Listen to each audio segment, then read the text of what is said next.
Welcome to another episode of Race Pace. After several incidents with the DRS system, Verstappen expressed his displeasure at the Formula One rule about DRS. Watch until the end of the video to find out, and don't forget to subscribe and ring the notifications bell to stay tuned.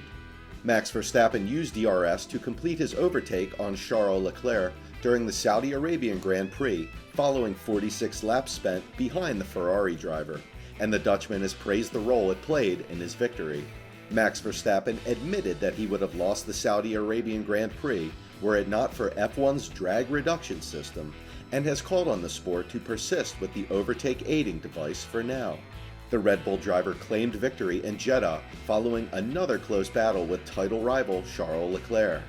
The two traded places at the front, just as they had done in the season opening event in Bahrain, with Verstappen catching and passing the Ferrari driver.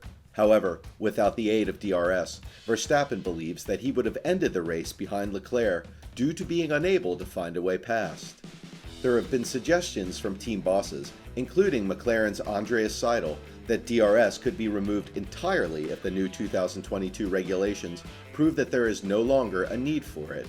Seidel stated that he favored getting rid of the overtaking aid when last quizzed on the topic, but only when cars are able to get ahead of one another more easily without it. In Verstappen's view, Formula One is not yet ready to remove the drag reduction system that helped him to turn fourth on the grid into a victory in Saudi Arabia. He said, "If I didn't have the DRS, I would have never passed Leclerc. I think we are still too sensitive for that. Of course, some tracks are easier to pass on than others, but for me at the moment, if DRS wouldn't be there, I would have been second." Despite seeing Verstappen pass them both to take victory in Jeddah, Leclerc and his Ferrari teammate Carlos Sainz both agree that DRS still has a place in Formula One. Leclerc said, "Yeah, I think we still need DRS for now." And Sainz continued, "I agree. I think without DRS, passing would be reduced significantly. What we might need to consider, maybe, is the speed delta that there is with DRS might be a bit too much, which gives the car behind too much speed, so that sometimes the overtake is done before braking. You'd much rather have the two cars battling under braking, rather than passing like on the highway. That is sometimes what can happen. Maybe we need to have a look at this. But we definitely need DRS nowadays." The drag reduction system, or DRS, is an overtaking aid designed to make racing more exciting. This system was introduced in Grand Prix racing to facilitate overtaking. The rear wing of an F1 car is designed to push the car down, but as a consequence, it also produces massive turbulence called drag, and drag reduces the top speed of the car. The DRS allows the flap of the rear wing to move horizontally, reducing drag, increasing top speed, and therefore facilitating passing maneuvers. During the free practice sessions and qualifying, the drivers can use DRS as they wish. They don't need to do computer simulations to know where to use the DRS. The driver must activate it everywhere with the obvious exception of the corners. There's always a gain in lap time when using the DRS as often as possible. When the driver starts braking for a corner, the flap moves back to its original high downforce position. It is also important here to take into account the time that takes the two flows of air to reattach, which takes about half a second. During the actual race, the DRS cannot be used anytime.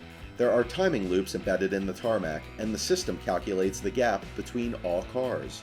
When the pursuing car is within 1 second of the car in front when both cars cross the detection point, this turns on a light on the dashboard, and the driver can activate the DRS and try to overtake. The detection of the gap between the two cars and the lighting system are fully automated. It's the timing system that allows the DRS to be activated or not. When in a DRS zone, a driver within 1 second of a rival car may activate the DRS. The system was introduced in 2011, and the use of DRS is an exception to the rule banning any moving parts whose primary purpose is to affect the aerodynamics of the car, which was edited in 2013. It is an adjustable rear wing of the car, as shown in the picture above, which moves when activated on the driver commands. The opening of the flap gives about an 18 to 20 km per hour advantage to the driver who enables it. The use of DRS comes with a set of rules which the drivers and teams have to follow. The first rule is the pursuing car must be within 1 second of the lead car. The second is that the following car is in a DRS zone as predetermined by the FIA. Thirdly, the DRS system may not be deployed until 2 racing laps have been completed after a Grand Prix start, a restart, or a safety car period. Rule 4 states that the DRS system cannot be used by the driver in front to defend their position unless they are within 1 second of a car in front of them. And lastly, number 5, the DRS system may not be enabled if the race director deems racing conditions are unsafe, such as in a race being held in the rain. The area where DRS can be used is marked by a line on the track to signify the start of the zone, known as a detection point, followed by a second line known as the activation point. There is also a sign marked DRS where the DRS zone begins. When the driver is in a DRS zone, a light on the driver's steering wheel lets the driver know that the DRS system is automatically enabled. The system is deactivated the moment the driver starts braking. The detection of the 1 second gap between cars is fully automated via sensors in the cars as they enter the detection zone on the racetrack. However, the actual deployment of the DRS system is completed manually by the driver by using his steering wheel. Max Verstappen and Charles Leclerc played smart tricks with the DRS detection line that were a vital part of the show both drivers put on in the Saudi Arabian Grand Prix.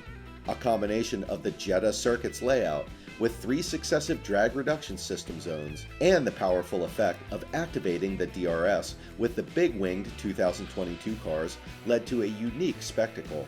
During their fight, neither Verstappen or Leclerc wanted to be ahead on the approach of the final corner, where the DRS detection line was for the start-finish straight. At one point, both drivers slowed right down, and Verstappen even locked up as they tried to avoid being the first across the line, and thus being vulnerable to the other drivers being able to use the DRS on the straight towards turn 1. Both drivers reveled in their battle, which Verstappen said wasn't easy, playing smart tricks in the last corner. And it was undeniably entertaining. The odd sight of seeing 2 drivers trying to go as slow as possible probably disguised the intelligence and quality of the fight. This battle, while unusual, certainly had its competitive merits, and for someone that briefly looked quite silly, it was also very cerebral. The Red Bull boss Christian Horner said, "The DRS is so powerful. You could see there was a game of cat and mouse going on between the drivers where they'd actually brake to a point that they then accelerated to the corner. Maybe we should look at where that DRS detection zone is for future years, because you definitely want to avoid being in that situation." It could be said that the DRS itself might as well be scrapped if following is easier, and the sort of tactics required in Saudi Arabia is not what Formula One wants on a regular basis. But removing DRS entirely would have likely meant there was no lead battle at all. If you enjoyed the video, like and share the video with your friends. Don't forget to subscribe and ring the notifications bell to stay tuned to our channel.